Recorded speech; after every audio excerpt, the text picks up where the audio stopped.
Bistado sa Cebu City ang isang tindahan ng mga umnoy bagsakan ng mga nakaw na cellphone.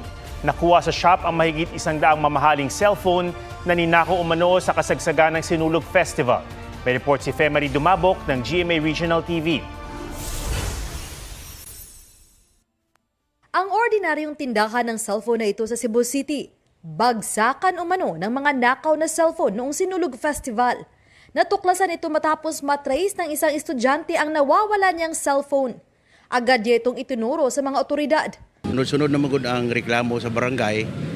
Daghang mga iPhone na wala, especially sa pagsinulog. Huli sa operasyon ang ilang sangkot umano sa nakawan. Mahigit 150 cellphone ang nabawi sa shop, na ang karamihan mamahaling modelo. Ang benta nila sa kada unit aabot ng hanggang 5,000 piso. Ilang biktima naman ang nagtungo sa istasyon ng pulis para bawiin ang kanilang cellphone. Mili ko sinulog shirts, then gidasmagan ko mga 3 to 4 persons. Naibong ko after ato ni kalit kagana kong bulsa. Yan, nawala na dayon. Pag abot na ko sa mapinte, wala na ako masakpan akong cellphone. Pag anak, lalo, morning pansang gisuot niya, lalo mo nagbulos na ba? Wala ko bantay, nakuha siya. Halos 100 cellphone na ang naibalik ayon sa Cebu City Police Office.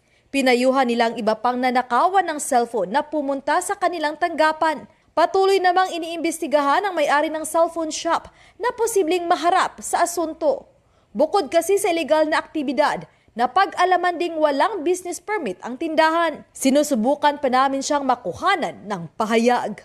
Femery Dumabok ng GMA Regional TV. Nagbabalita para sa GMA Integrated News.